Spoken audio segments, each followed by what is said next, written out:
I just get up every day and pack my stick bag and have as much fun playing and teaching as I can. I like having a lot of drums around me. I'm Dean Kranzler, percussion instructor at Kansas Wesleyan University.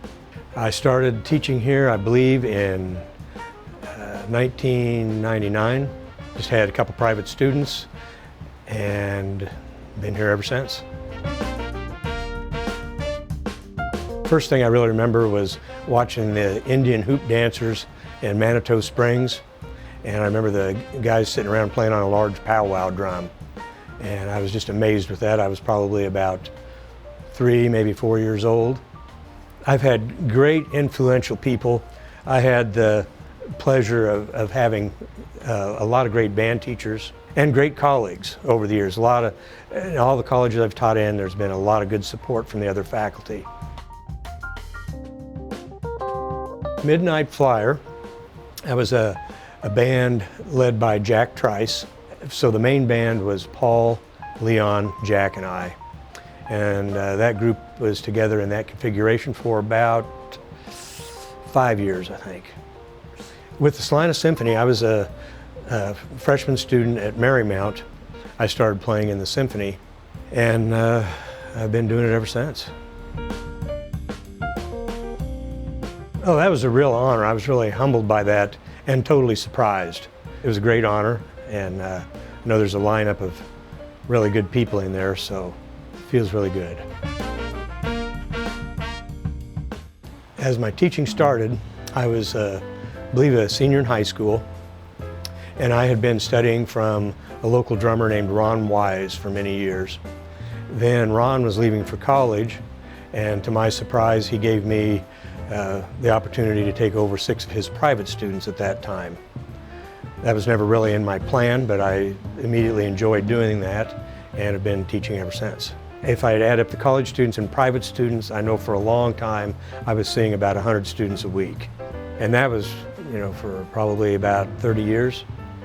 And now with my private studio in the college, I'm probably working with about 40, 45 students a week.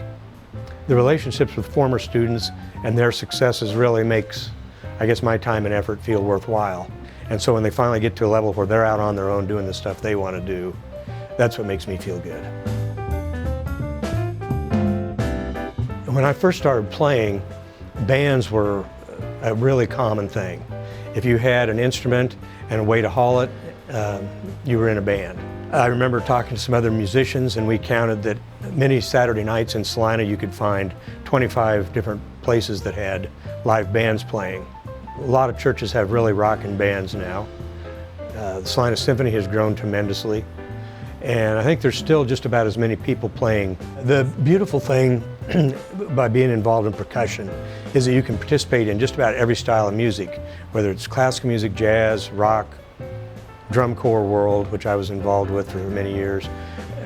Just any style of music you like, you can find an outlet with percussion. Well, it's very handy when they're ready to choose a college, because Kansas Wesleyan is already right here in Salina. There's numerous musical opportunities for them here. Many times, even while they're in high school, they can start participating in some of the concerts and things here when we need extra players. And the symphony really helps for the serious students to get involved with. The community support for music and art in general in Salina has been very strong. With the new campaign in Kansas Wesleyan now, I'm really excited for the future of what's going to go on here and what it'll do with connections with the community. It's been a tremendous, generous outpouring of funds from the community, and I think it's just going to get better. The community connections in Salina musically, there's endless stories. If we look at the Salina Symphony percussion section, 4 of the other people in there were students of mine once upon a time. And so just within the symphony percussion section, we've got many, many years of history. I've never really thought about establishing a legacy of sorts. I just get up every day and pack my stick bag and have as much fun playing and teaching as I can. I guess there is a legacy. It'll be just the next generation of people that keep playing and having fun, I hope.